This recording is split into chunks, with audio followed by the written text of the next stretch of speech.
اعوذ باللہ من الشیطان الرجیم بسم اللہ الرحمن الرحیم۔ عبیداللہ بن زیاد نے اہل بیت اکرام کی سراپا افت خواتین اور لاڈلے بچوں کے ساتھ امام علی مقام کے سر انور کو ملک شام لے جانے کا حکم دیا۔ جب قافلہ کسی مقام پر پڑاؤ ڈالتا تو امام علی مقام کے سر انور کو یزیدی صندوق سے نکالتے اور معاذ اللہ ایک نیزے پر رکھتے اور کوچ کرتے وقت اس کی حفاظت کرتے۔ پھر روانگی کا موقع ہو تو سر انور کو صندوق میں دوبارہ رکھتے اور روانہ ہو جاتے۔ اسی طرح وہ لوگ ایک مقام پر اترے جو عیسائی عبادت خانے کے قریب تھا۔ عبادت خانے میں عیسائی راہب رہا کرتا تھا۔ یزیدیوں نے اپنے معمول کے مطابق امام علی مقام کے سر انور کو نیزے پر رکھا اور عبادت خانے کی کسی جگہ پر نیزہ لگا دیا۔ عبادت خانے میں رہنے والا عیسائی نے رات میں دیکھا کہ عبادت خانے سے آسمان کی طرف عظیم و شان نور بلند ہو رہا ہے۔ اس راہب نے فوری طور پر ظالموں کے پاس آ کر کہا، تم لوگ کون ہو اور یہ سر انور کس کا ہے؟ یزیدیوں نے کہا کہ ہم اہل شام ہیں اور یہ سر حضرت امام حسین کا ہے۔ یہ سننا تھا کہ عیسائی راہب رونے لگا۔ زارو قطار رونے کے بعد یزیدیوں سے کہا کہ تم کیسی بدبخت قوم ہو جس نے نواسہ رسول کے سر اقدس کو نیزے پر لا کھڑا کیا ہے۔ عیسائی راہب یزیدیوں سے کہنے لگا، اے لوگو،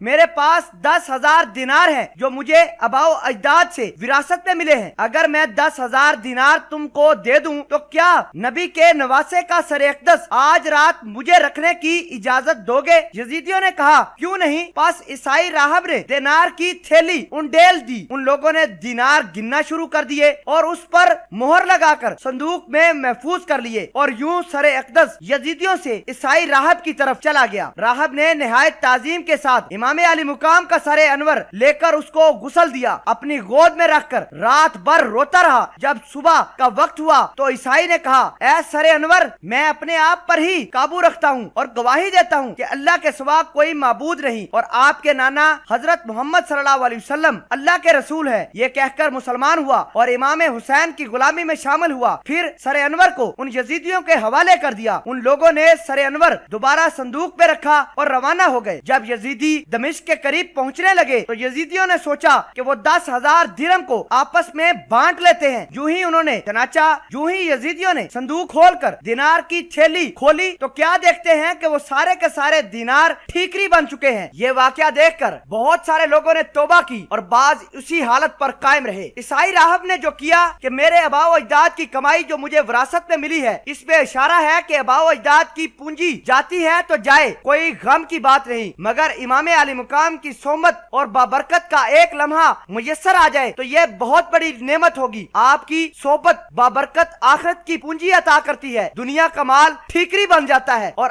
آخرت کی پونجی ہمیشہ ہمیشہ کے لیے قائم و دائم رہتی ہے۔ سامعین قدر، یہ غور کرنے کا مقام ہے کہ عیسائی شخص امام علی مقام کے سر انور کے انوار و برکات دیکھ کر مشرف با اسلام ہو گیا، اور وہ ظالم یزیدی ظالم جو بظاہر تو کلمہ گو تھے، یا تو نبی کے نواسے کا نور ان کو نظر نہیں آیا یا پھر انہوں نے دیکھ کر بھی بدبختی دامن سے نہ چھوڑی، انہوں نے ان برکتوں سے کچھ فائدہ نہ کیا۔ معلوم ہوا کہ اہل بیت کی عقیدت و محبت بے ایمان شخص کو صاحب ایمان بنا دیتی ہے، اور ظاہر کلمہ گو عداوت و دشمنی کے سبب ایمان اور اس کی برکت سے محروم ہو جاتے ہیں۔ کتنا عظیم فرق ہے کہ دنیاوی مال و دولت کے لیے کچھ لوگوں نے اپنا ایمان بیچ دیا اور اہل بیت اکرام کے ساتھ ظلم کیا، اور کوئی غیر مسلم مال و دولت خرچ کر کے اہل بیت کے ساتھ حسن و سلوک کرتا ہے اور ان کی تعظیم بجا لاتا ہے اور اسے ایمان نصیب ہوتا ہے۔ ادھر مال کے لیے ایمان فروخت کیا جا رہا تھا، ادھر مال دے کر ایمان حاصل کیا جا رہا ہے۔